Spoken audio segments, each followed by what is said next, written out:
Parang magkakasabay pa yata ngayon sa trade market itong si LeBron at Anthony Davis sa Dallas Mavericks. Si LBJ ngayon umiinit pa yung tension sa pagitan ng dating team owner ng Lakers, itong si Jeanie Buss. Samantalang ang Dallas naman, may mga report na ang agent mismo nitong si Davis ang kumakausap dyan para madaliin mismo ang trade nitong si Davis paalis sa Dallas. Parang may pinaplano nga raw talaga itong si Rich Paul kay LeBron at Anthony Davis. Dahil sa report naman, ang pinaka-landing spot talaga nitong si Davis sa trade, yung mga team sa Eastern Conference. Samantalang si LeBron, kung sakali nga raw na matrade dyan o malagay sa buyout contract, pwedeng ang former team niya na Cleveland Cavaliers ang bagsakan niyan, pabalik sa Eastern Conference din.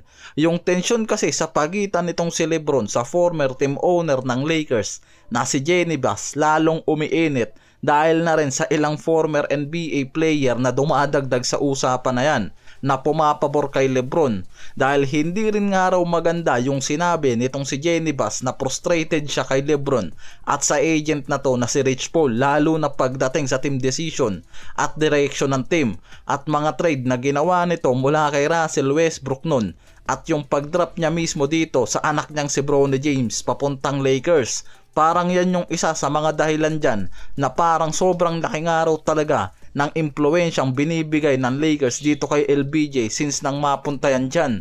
Hindi lang naman kasi ngayon ang unang pagkakataon na mapag-usapan ang trade nitong si LeBron sa Lakers dahil sa tension dito kay Jeanie Buss. Dahil may history na yan noong 2022 na dapat ititrade itong si LeBron papunta sa LA Clippers na mismong team rival nila sa Pacific Division. Pero hindi lang yan natuloy. Tapos last season din naugnay rin itong si LeBron sa trade bago pa mabenta yung prangkisa nila kay Mark Walter. Kaya parang napupuspon lang rin kasi yung trade na yan since dumating itong si Luka sa Lakers. Baka nga raw kasi maging perfect pa yung kombinasyon nito kay LeBron. Kaya hindi rin talaga bago yung tension na to sa pagitan nitong si LeBron at Buss family. Dahil nga sa hindi pagkakasundo ng mga to pagdating sa team decision at team direction. Parang hindi rin kasi bago kay LeBron yung hindi niya pagsagot sa mga issue na yan. Dahil after naman ng game nila kontra Clippers, natalo sila dyan, pero sa post-interview, hindi yan nagpakita ng epekto sa mga issue na yan at sa mga sinabi nitong si Jeanie Buss sa kanya. At kahit may mga noise sa trade nitong si LeBron, meron niyang full no trade clause na hawak. Kaya kahit desidido pa ang Lakers na bitawan siya at gamitin sa trade, kung hindi siya pabor sa trade na yan, walang magagawa ang Lakers kung di hintayin matapos ang player option niya.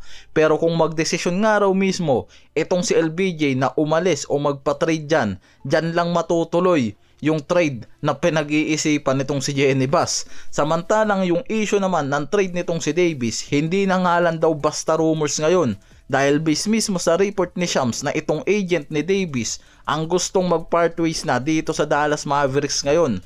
At gusto niyan ang mabilis na aksyon ng Dallas para sa trade nitong si Davis pagpasok ng trade deadline. Dahil sinabi mismo ni Rich Paul sa isang report na gusto niyang matrade itong si Davis bago pa magsimula ang trade deadline. Yan yung pinipilit mismo ng agent nitong si Davis na si Rich Paul sa Dallas Mavericks na magdesisyon na agad ng maaga bago pa ang deadline at maghanap ng team para kay Davis na mas mabuting araw kung mapunta yan sa Eastern Contention. Ang Dallas kasi may plano talagang mag-rebuild sa paligid nitong si Cooper Flagg since napurnada rin yung pagbabalik nitong si Irving sa lineup nila. Si Davis kasi halos 3 beses nang nai-injury sa early season pa lang na to, na mismong nakikitang dahilan naman kung bakit napipigilan ang Dallas Mavericks na makabalik sa pagiging contender. Dahil si Davis lang rin naman kasi yung veteran na inaasahan nila dyan na makakasalo sa contention nila. Since na-injury si Irving, ang problema hindi yan makapag-contend dahil sa sunod-sunod na injury na parang nasasayang na nga lang daw sa Dallas yung malaking contract niyan. May posibilidad pa na mag-miss yan ng ilang buwan ngayon depende sa second option, lalo na kung kakailanganin nga raw ng surgery sa kamay nito sa ligament. May ilang source din na nagsasabing kahit hindi yan sumailalim sa surgery, malaki pa rin yung potential na hindi yan makapaglaro ng ilang buwan at hindi na yan makapasok sa lineup ng Dallas Mavericks pagpasok ng trade deadline.